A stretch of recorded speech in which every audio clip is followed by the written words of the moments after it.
Este es el Fire TV Cube de tercera generación y no solo se trata del Fire TV más potente, sino también del TV Box certificado más potente de este año, que además llega con un diseño renovado y varias mejoras respecto a la generación anterior. Si quieres saber todo lo que ofrece y cuál ha sido mi experiencia utilizándolo después de la intro, te lo cuento.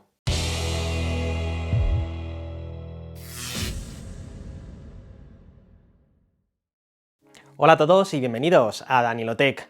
Bueno, llevo algunos días utilizando este nuevo Fire TV Cube de tercera generación y aunque mi experiencia utilizándolo ha sido muy buena, también tengo que decir que hay cosas en las que pienso que Amazon sigue estancado, cosas que pueden ser una pega para muchos usuarios y cosas que os comentaré al final de este vídeo, donde también veremos si realmente merece la pena. Su precio ronda los 160 euros, un precio un tanto elevado, pero con frecuencia podremos encontrarlo con un precio mucho más ajustado. En la descripción del vídeo, como siempre, os dejaré el link de compra con el mejor precio disponible en cada momento, por si queréis echar un vistazo. El Fire TV Cube de tercera generación llega en una caja cuadrada con un diseño al que Amazon nos tiene acostumbrados en sus Fire TV. En su interior nos encontramos el propio dispositivo con un diseño que ahora parece mucho más un altavoz, el mando a distancia y pilas para el mando y el adaptador de corriente y la guía de inicio rápido. No viene incluido ni el cable HDMI ni tampoco el extensor IR, que en generaciones anteriores sí venía, pero ahora lo tendremos que comprar aparte. En cuanto al mando, no hay mucho que decir, tiene un diseño muy similar al mando del Fire TV Stick 4K Max, un mando que funciona por Bluetooth, pero también por IR para ciertos controles de nuestro televisor, pero es un poco más grande y tiene 3 botones más: acceso rápido a los ajustes, ver aplicaciones recientes y botones para zapping al ver televisión. No obstante, si queremos un mando mucho más completo, Amazon también acaba de lanzar el mando Alexa Pro, con más botones que además están retroiluminados. Decidme en comentarios si queréis que lo traiga al canal. En cuanto al Fire TV Cube, como os decía, han renovado su diseño. Aunque sigue contando prácticamente con las mismas dimensiones, ahora 3 de sus laterales están cubiertos de tela, según Amazon, para mejorar la calidad de sonido. Y en cuanto a su parte superior, tenemos los micrófonos y los mismos botones que antes: control de volumen, silenciar micrófono o invocar el asistente. Aunque obviamente esto de interactuar con el asistente también lo podremos hacer directamente con nuestra voz, aun teniendo el televisor apagado y el dispositivo en reposo. Y si te estás preguntando qué calidad de sonido nos ofrece, pues bueno, decirte que básicamente la misma que un Echo Dot, una calidad bastante buena para su tamaño. Las novedades externas más importantes se encuentran en su parte trasera, y es que ahora tenemos más puertos. Mientras que antes solo teníamos una salida HDMI, un único puerto micro USB y un puerto para el extensor IR, ahora tenemos un puerto Ethernet integrado, además de un puerto USB tipo A completamente libre para conectar cualquier periférico como una webcam o memoria, y además de la salida HDMI tenemos también una entrada HDMI. Y bueno, ¿para qué sirve esta entrada HDMI? Pues básicamente para que el Fire TV Cube haga de puente con otros reproductores o descodificadores compatibles que tengamos, de forma que podamos utilizar la función de voz que nos ofrece el Fire TV Cube para controlar estos equipos de terceros. En cuanto a su nuevo puerto USB tipo A, podremos conectarle periféricos o incluso un hub para tener más puertos. Y también podemos conectarle memorias tanto en formato FAT32 como NTFS, algo con lo que no era compatible en la generación anterior.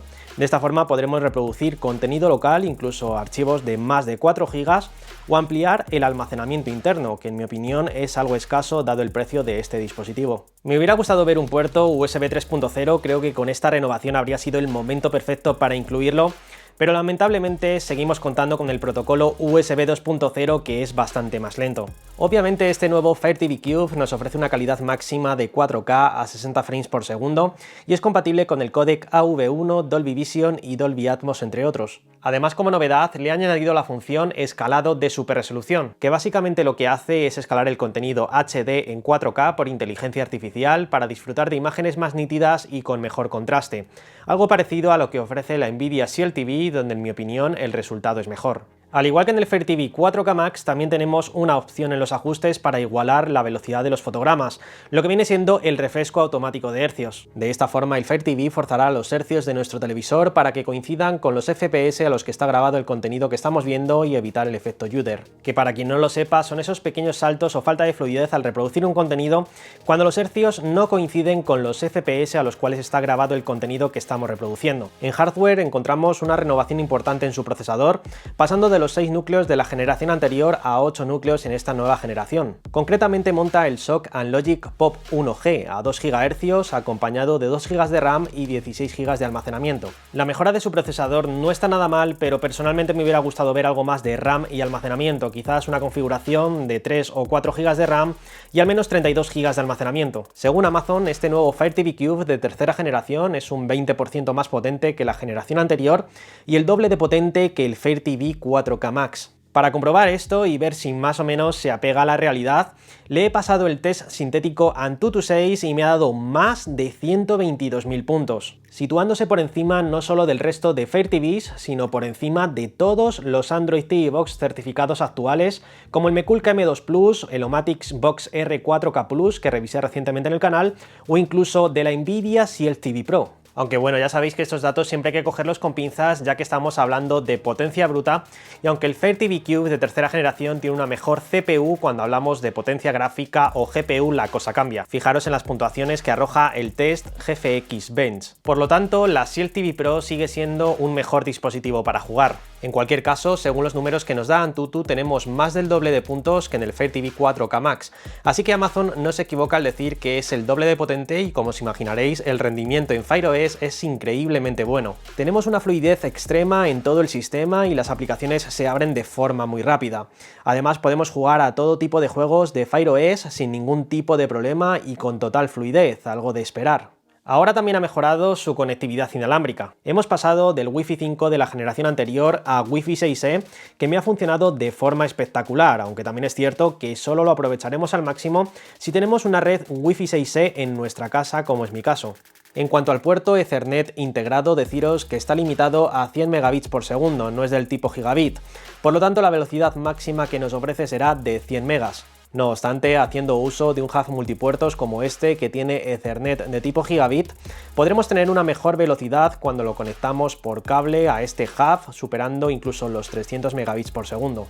Esto no me ha gustado nada, pienso que ya que han integrado un puerto Ethernet en esta nueva generación, pues hombre, lo suyo hubiese sido que lo hubieran hecho a lo grande integrando Ethernet de tipo gigabit. En cuanto a Bluetooth, pasamos de la versión 5.0 de la generación anterior a Bluetooth 5.2 en esta nueva generación. Como muchos ya sabréis, los Fire TV cuentan con sistema Fire OS. En este caso tenemos Fire OS 7, que va cargado sobre Android 9 con arquitectura de 32 bits. Una pena teniendo en cuenta que tenemos un procesador de 64 bits. Y lo que menos me gusta de este sistema es que Amazon cada vez mete más publicidad. Ahora ya nos aparecen banners patrocinados hasta en la propia pantalla de inicio. Por lo demás, comentaros que al ser un dispositivo 100% certificado, tenemos soporte para todas las plataformas de streaming a máxima calidad. Incluso podremos hacer uso de HBO Max, aunque sí es cierto que seguimos sin tener esta plataforma en la App Store de nuestro país, entre otros muchos. Por el momento solo lo tenemos disponible en Estados Unidos y poquito más. Pero la buena noticia es que podemos instalarlo de forma oficial y muy sencilla. Tenéis un vídeo sobre esto en el canal y os estaré dejando una etiqueta por aquí encima por si queréis echar un vistazo. Por supuesto, también podremos enviar contenido desde nuestro teléfono o duplicar su pantalla gracias al modo espejo, de forma muy similar a como lo hacemos con Chromecast en Android TV o Google TV. La mayor ventaja de este Fire TV Cube respecto a los Fire TV Sticks es que podremos controlarlo prácticamente por completo con nuestra voz, sin necesidad de utilizar el mando. Os dejo una muestra. Alexa, quiero ver Stranger Things. Obteniendo Stranger Things en Netflix. Alexa, ¿qué tiempo va a hacer mañana en Madrid? Mañana en Madrid habrá chubascos. Alexa, quiero escuchar Imagine Dragons. This is Imagine Dragons en Spotify.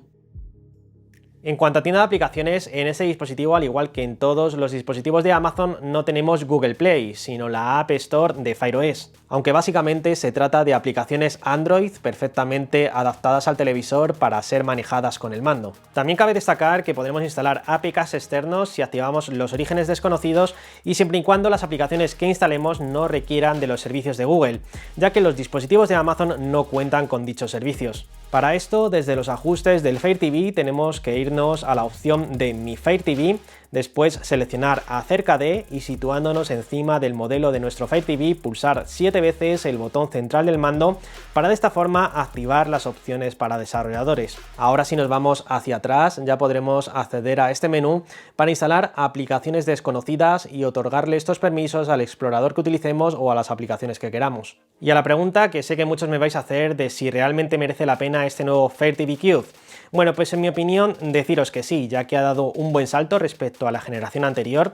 Ahora tenemos mejor hardware, por lo tanto tenemos un mejor rendimiento y también una mejor conectividad. Pero sí es cierto que dado su elevado precio me hubiera gustado ver más RAM, más almacenamiento, un puerto USB 3.0 y por supuesto ya que han añadido Ethernet que hubiera sido de tipo gigabit. No obstante, si te gusta el sistema Fire OS y buscas uno de los TIOX más potentes del mercado a día de hoy y que además integre un Amazon Echo, este es sin duda tu dispositivo.